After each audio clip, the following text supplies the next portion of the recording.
Fundamentally, in assessing the greatness of a fighter, there's two methodologies you can use. The first factor would be head-to-head matchups, who would win in a fight if A fought B. The second would be pulling up both guys' resumes, holding them up, looking at which opponents they faced and saying, this guy's got a more impressive career. I guess that's why certain historical debates as to who the best fighter is rumble on and on and on.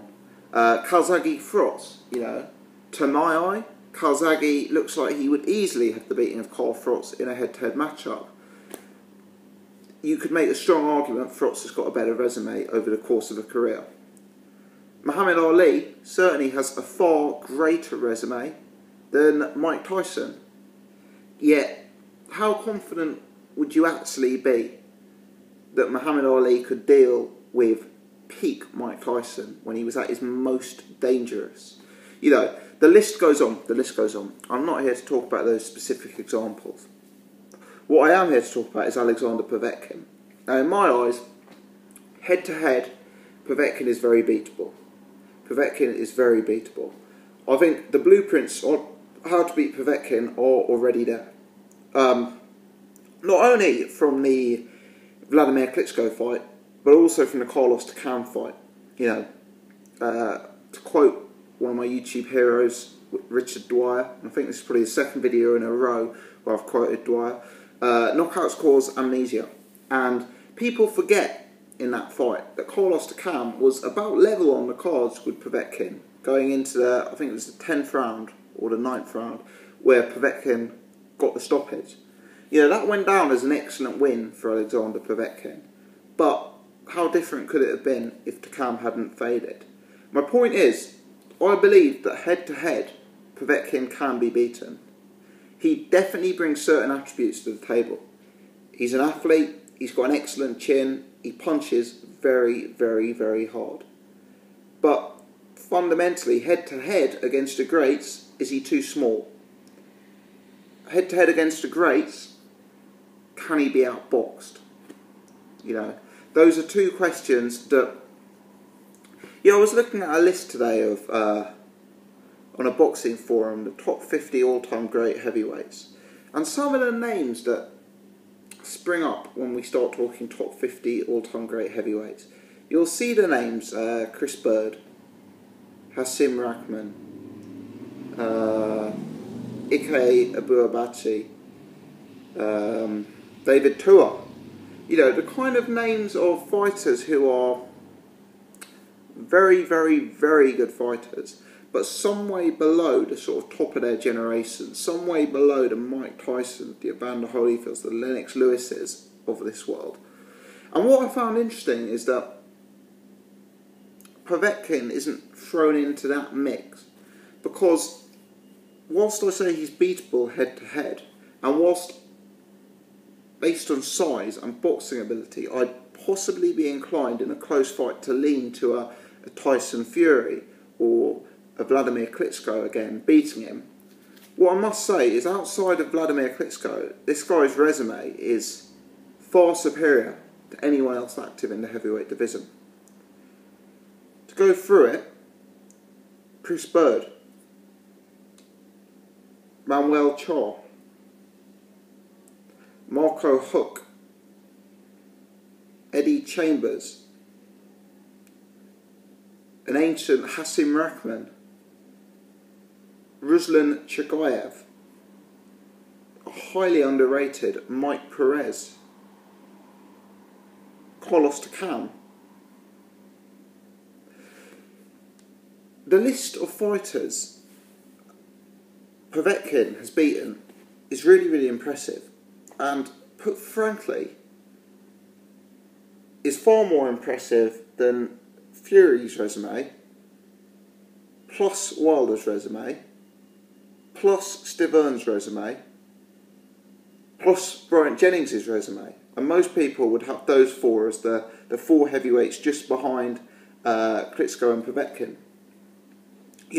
Povetkin has got a serious resume, and he continues to fight the tough fights, really. He absolutely does. I mean, his comeback fight from the Vladimir Klitschko loss, Manuel Char. Yeah, Manuel Char hasn't looked good since, but that was deemed to be a tough comeback. To fight Carlos Takam was, Carlos Takam is a low risk reward type of guy.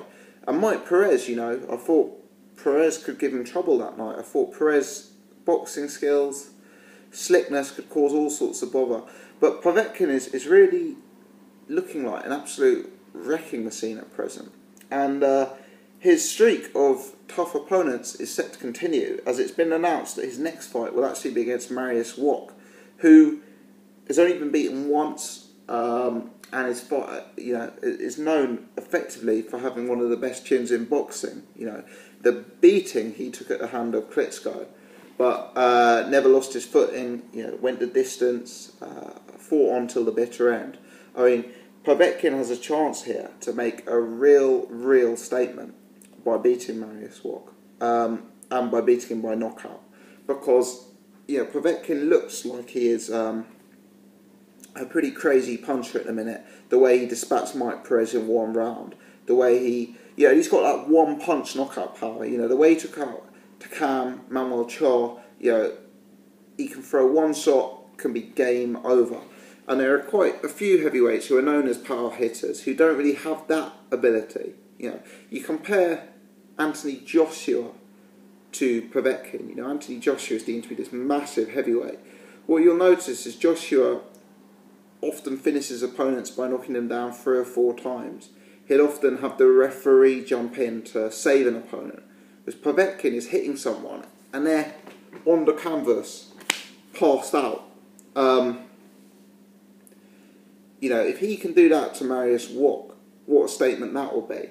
I think the other thing that will be good experience for Povetkin is, as we know, Mariusz Wach is a massive guy, and to be honest, Povetkin tactically looked slightly inept when he fought Vladimir Klitschko. He couldn't deal with the Klitschko classic jab and grab techniques that are often going to be associated with the mega heavyweights, the 6'8", 6'9" guys.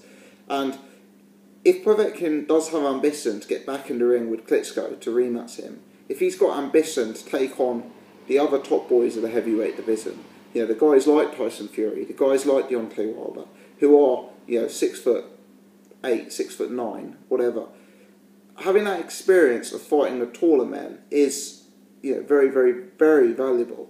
Because what you'll notice is, if you look at Povetkin's resume, the guys he's beaten, the Mike Perez's, the Ruslan Chagayevs, the Hashim Rahmans, the Eddie Chambers, the Chris Birds, the Marco Hucks, despite the fact it's a gloriously impressive resume, none of those guys are 6'6", 6'7". And the top boys in the heavyweight division at present, Wilder, Fury, Klitschko, are all gigantic, whereas Povetkin's a shorter, stockier build. Now, height is only relevant until you get hit in the chin. But what I would say is that, for me, the height dynamic was so relevant when Povetkin fought Klitschko. And the way Klitschko was able to use range and close down on the inside, people may say it's immoral, people may say it's illegal, people may say it's unsportsmanlike, but whatever, it happened and it will continue to happen in boxing. The way Klitschko was able to shut Povetkin down, to me, told me that Povetkin needed a more diverse range of tactics, needed a plan B, C and D if he's to get to the top of the heavyweight division, and he's got to have more dimensions to his game. Mariusz Wach, an ideal learning opponent, a chance to make a real statement in the division by causing a knockout. So I'm looking forward to this fight. What it's worth, I don't see Mariusz Wach as the kind of guy who will be able to upset Povetkin. Mariusz Wach, he hits quite hard. We all remember that one-punch knockout of Christian Hamer. But if you look at his record, that seems to be a bit more of an anomaly. He's not regularly leaving opponents flat out like that. As we know, he was on performance-enhancing drugs, steroids, I believe, and now he's off those. There'll be a big question as to whether he's still the same fighter. And finally, I just think he's a bit slow, a bit plodding, a bit robotic for a guy as classy as Povetkin. So I view this as easy work for Povetkin. I view it as another impressive name on his resume. maybe not as impressive as you know, a Chigayev or an Eddie Chambers, but certainly as impressive as a Manuel Char, that level of opponent. And it just continues to add depth and credibility to Povetkin's resume. I think Povetkin will get the job done. I'm interested to see if it will be by KO or points. And I think there is some claim that Povetkin, with his resume, needs to at least be in the conversation for the heavyweight top 50 of all time. And maybe higher than that. You know, I could see an argument for Povetkin being as high up as the top 30 of all time. I really could. Let me know your thoughts on Alexander Povetkin, his career, his resume, his status as an all-time great, and his fight on Mariusz Wach. Hope you've enjoyed this video. If you have, please give me the thumbs up, like this video. I've got a few other ones that I've got planned for the next few days, so please do subscribe if you haven't already. I wouldn't want you to miss some of the other stuff that I've got coming up. Thanks for watching.